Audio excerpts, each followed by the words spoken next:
hunar haqida ham ozgina aytib o'tamiz. Umar ibn Xattob roziyallohu anhu aytadi: "Inni ara ar-rajula la amala lahu fayasqutu min ayni va qimatu kulli imri'in ma yuhsinuhu."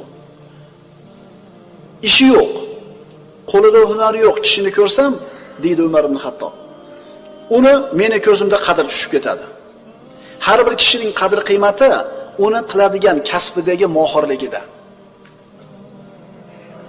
Payg'ambarimiz sollallohu alayhi vasallam davrida Ansorlardan bir kishi tilanib keldi payg'ambarimiz oldiga. Hech narsasi yo'q, kambag'al odam. Bir narsam bor bu uyingda. Bitta sholchamiz bor, bitta suv idishimiz bor dedi. Olib kel dedi. Olib keldi. Rasululloh o'zini muborak qo'llariga olib, "Kim buni mendan sotib oladi?" Bir kishi, "Men 1 dirham beraman ya Rasululloh." Kim ko'proq beradi deb 2 yoki 3 marta takrorladi. Shunda bir kishi, "Men 2 dirhamga sotib olaman" dedi. Rasululloh mana shu 2 narsani berib 2 dirhamini oldi. Boyaga tilanib kelgan kishining qo'liga berib turib, "Buni bir qismiga oilangga ovqat ol, bir qismiga bolta yoki tesha olib kel" dedi. Boyaga odam qildi shu ishni. Boltamni, teshamni olib keldi, Rasululloh muborak qo'llari bilan uni soqlab berib, borib o'tin terib kelib sotdi. O'tin terib kelib sotdi. 15 kun ko'zimga ko'rinmadi dedi. 15 kun seni ko'rmaydi dedi. Ansoriy 15 kundan keyin keldi. Qo'lida 10 dirham pul to'plandi. Shu pulni bir qismiga kiyim sotib oldi, qolgan qismiga oziq-ovqat oldi. Payg'ambarimiz sollallohu alayhi vasallam oldiga kelganida Rasululloh aytdilar: "Hada khayrun laka min an tajiyal mas'ala nuktatan fi wajhika yawmal qiyamah." Qiyomat kunida yuzingga dog'ni keltiradigan tilamchilikdan ko'ra mana shu narsa senga yaxshiroq dedi. Tilamchilikni kasb qilayotganlar yuzi qiyomat kunida go'zsiz, yuzi dog' bo'lib keladi. Shuning uchun birovni hisobidan kun kechirishlikka odatlanib olgan odamlarni bu dunyoda xor bo'lishligida shubha yo'q. Qara, hech narsasi yo'q. Hech narsasi yo'q. Rasululloh mehnatga bu kishini yo'llab qo'yapti. Va o'g'il bolalar, yaxshilab eshitinglar. O'g'il bolaning qo'lida tijorati, mehnati, kasbi bo'lishi u uchun katta sharaf. Chunki sahobalarni qarasangiz, kunduzlari ular dunyoda ishini o'lmaydiganqa qiladigan mehnatkash odamlar bo'lgan, ammo kechalari xuddi bugun o'lib qoladigandek rohiblardek tunlarini qoyim namoz o'tkazganlar. Shuning uchun qo'lida hunari bor, kasbi bor, tirikchiligini o'zini mehnati bilan o'tkazayotgan birodarlarimizni mana ilm majlislarini birinchi qatorlarga kelib o'tirganini ko'rganda albatta ko'zimiz quvonadi. Chunki bunday odamlarning qo'li baland bo'ladi. Chunki bergan qo'l baland, olgan qo'l past degan hikmatda. Shuning uchun qo'lida hunari borlar muborak bo'lsin. Qo'lida tijorati borlar, kasbi borlar, o'zini biznesi borlar muborak bo'lsin. Chunki bu odamlar jamiyatga, xalqqa xizmat qiladi. Ammo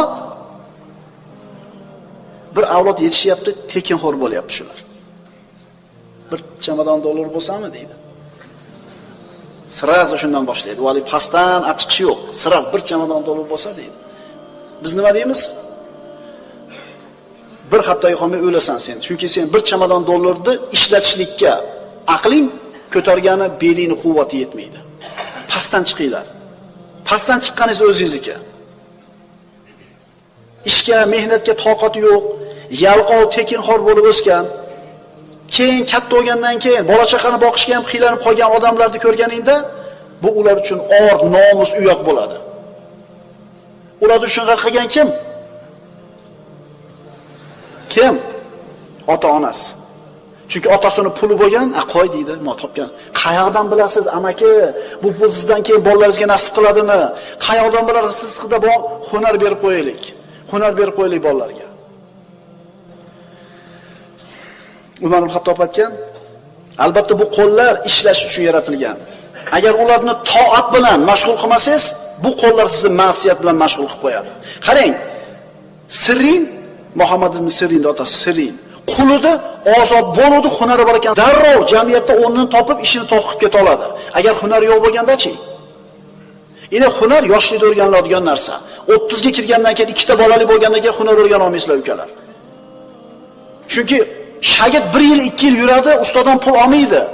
Bola-chaqa och qolib ketadi. Shuning uchun bo'ydoqlikda, bola-chaqa kichkinaligida o'rganib qolinglar.